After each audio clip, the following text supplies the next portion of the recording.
Part 8 के starting में शेनजी अपने फ्रेंड से मिलने आती है जो स्कूल में उसका सीनियर हुआ करता था और शेनजी को लाइक भी करता था। ये आज चाइना वापस आया है और इतना बिजी होने के बाद भी उससे मिलने आया है, तो शेनजी उसे लिखकर थैंक्स कहती है।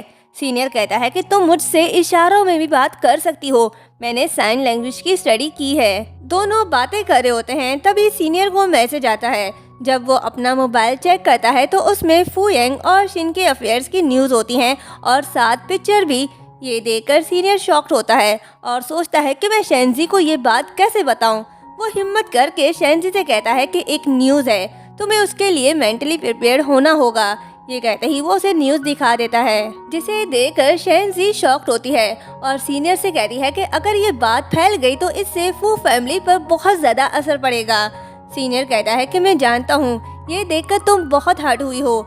अगर तुम्हें किसी भी चीज़ की ज़रूरत हो तो मुझे बता देना, मैं हाजिर हूँ। आफ्टर ऑल हम बहुत अच्छे दोस्त हैं। शेनजी हाँ कहती है। दूसरी तरफ ग्रैंड माँ को भी ये बात न्यूज़पेपर से पता चल जाती है। वो फू यांग को बुलाकर गुस्से से घुटनों के बल बैठने को कहती है। फू यांग घुटनों के बल बैठ जाता है और कहता है कि दादी मैंने ऐसा क्या कर दिया जिससे आप गुस्सा हो।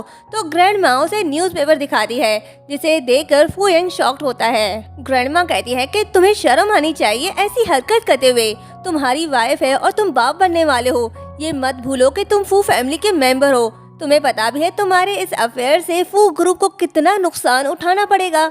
फू यांग कहता है कि ग्रैंडमा आप फिक्र ना करें, मैं ये मैटर सॉल्व कर लूँगा। जिसके बाद वो शिन के पास आता है, क्योंकि वो जानता है कि ये काम उसी का ही है।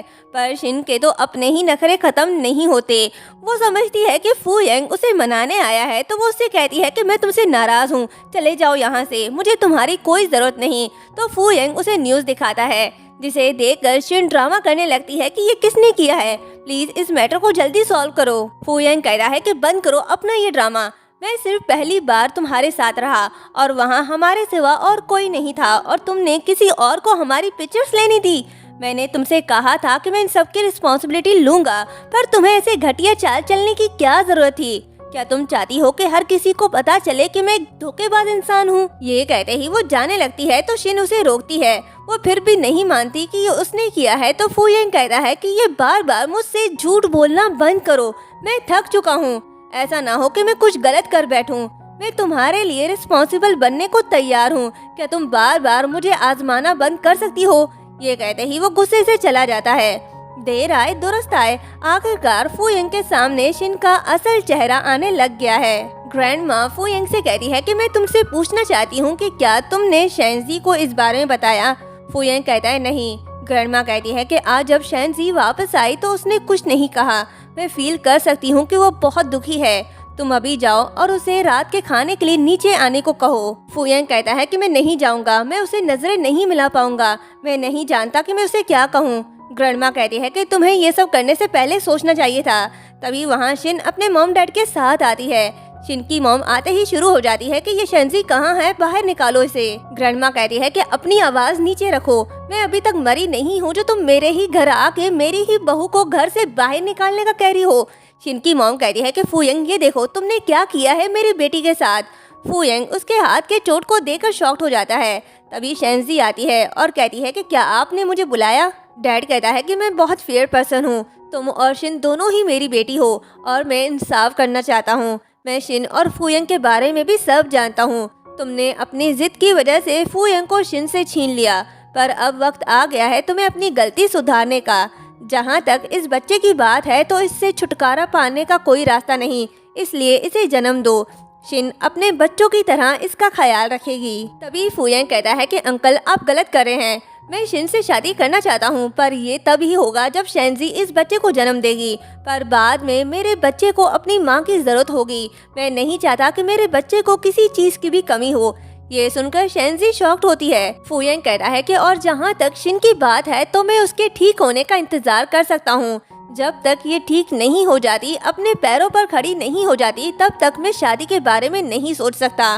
मैं चाहता हूँ कि ये जल्दी ठीक हो जाए। तो शिन की मॉम कहती है कि फू यांग तुम कितने इररिस्पॉन्सिबल हो। पिक्चर्स लीक होने के बाद अब तुम पीछे हटना चाहते हो। ये मत भूलो कि हम तुमसे ज्यादा पावरफुल हैं। तुम्हें हमसे डरना चाहिए। जो कोई भी मेरी बेटी को बुली करेगा मैं उसे जिंदा नहीं छोड़ूंगी। और फिर शेंजी से कहती है कि ये सब तुम्हारी वजह से हुआ, मैं तुम्हें नहीं छोड़ूंगी। ये कहते ही जैसे ही उसे मारने जाती है तभी ग्रैंड माँ बीच में आ जाती है। दोनों ही नीचे गिर जाते हैं और शेंजी को पेन होने लगता है। फू यांग उन्हें दूर करके शेंजी के पास जाता है। शिन की मॉम कहती है कि मैं गुस्से में थी, बस इसे थप्पड़ मारना चाहती थी, मुझे क्या पता था कि ये गिर जाएगी। तो फू यांग कहता है कि इससे पहले कि मैं पुलिस को बुलाकर आपको अरेस्ट करवा दूं, अभी के अभी मेरे घर से निकल जाओ। जिसके बाद फू यांग शेंजी को हॉस्पिटल ले आता है, जहां वो शेंजी के लिए काफी परेशान दिखाई देता है। तभी उसे असिस्टेंट का कॉल आता है। वो बाहर जाकर उसे बात करता है और कहता है कि फू फैमिली के बाहर टाइट सिक्योरिटी रखो, मैं नहीं चाहता कि शेन लिंग या उसकी फैमिली से कोई भी फू फैमिली में कदम रखे और शिन कंपनी से सारे कॉन्ट्रैक्ट कैंसिल कर दो। तभी युआन आता है और कहता है कि शिन तुम्हारे लिए बहुत परेशान है, तुम उससे बात कर लो। ये कहते ही वो उसे अपना मोबाइल देता है। फू यांग उससे बात कर रहा होता है। शिन खुद को नॉनसेंस बता रही होती है और सारा ब्लेम अपनी मॉम पर लगा रही होती है। तो फू यांग कहता है कि बस बहुत हुआ, मुझे तुम्हारे एक्सप्लेनेशन की कोई जरूरत नहीं। तुम्हारी फैमिली ने आज सारी हदें पार कर दी।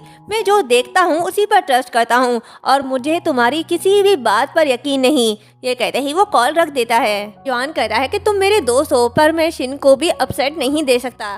क्या तुमने फैसला कर लिया है कि तुम्हें कौन पसंद है? फू यांग कहता है कि ये मेरा मसला है, इसका तुमसे कोई लेना देना नहीं। ये कहते ही वो चला जाता है। नेक्स्ट सीन में शीशी और सीनियर शेंजी के पास होते हैं। तभी शेंजी को होश आता है। शीशी कहती है कि शुक्र है तुम्हें होश आ गया, मैं और सीनियर काफी परेशान हो गए थे। शेंजी कहती है कि सॉरी, मैंने तुम दोनों को काफी परेशान कर दिया।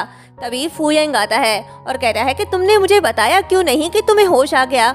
उसे वहाँ देखकर शीशी और सीनियर जाने लगते हैं। शीशी फू यांग से कहती है कि ख्याल रखना इसका। फू यांग शेंजी के पास जाकर बैठ जाता है। उसका उतरा चेहरा देखकर शेंजी कहती है कि क्या तुम सारी रात सोई नहीं?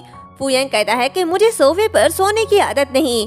फिर कहता है कि मैं तुम्हें अपने बच्चों की कस्टडी नहीं दूंगा, लेकिन मैं तुम्हें बच्चों से मिलने का राइट दे सकता हूँ। अगर तुम चाहो तो बच्चों को हर मंथ एक वीक अपने साथ ले जा सकती हो। शेंजी कहती है कि क्या तुमने पहले नहीं कहा था कि मैंने ही शिन को नुकसान पहुंचाया है और जब बच्चा होगा तो तुम उसे मुझसे छीन कर उसका बदला लोगे? फू यांग कह रहा है कि सच कहूँ तो मुझे हमेशा यही लगा था कि तुम ही थी जिसने उसे नुकसान पहुँचाया, लेकिन अब मुझे ऐसा नहीं लगता और मैं उसके लिए जिम्मेदार हूँ। अभी भी कुछ अनएक्सप्लेनेबल इमोशंस हैं जिनके बारे में मैं पहले झिझक रहा था, लेकिन अब जब हम रिश्ते में हैं तो मैं उसके लिए रिस्पॉन्सिबल हूँ। जहाँ तक तुम्हारी बात है तो मुझे नहीं पता कि मैंने कुछ गलत किया है या नहीं। क्या फू यांग बातों ही बातों में शेंजी से माफी मांग रहा है? क्या उसे एहसास हो गया है कि वो आज तक उसके साथ गलत करता आ रहा है? ये पार्ट यहीं पर एंड होता है। अगर आप सबने मेरे चैनल को सब्सक्राइब नहीं किया तो प्लीज़ चैनल को सब्सक्राइब कर दें ताकि 100 के जल्द ही कंप्लीट हो जाएं, जो आप सबके सपोर्ट के बिना नहीं हो सकता। सो प्लीज़ चैनल को सब्सक्राइब और वीडियो को लाइक शेयर करना मत भूलिएगा। Thank you.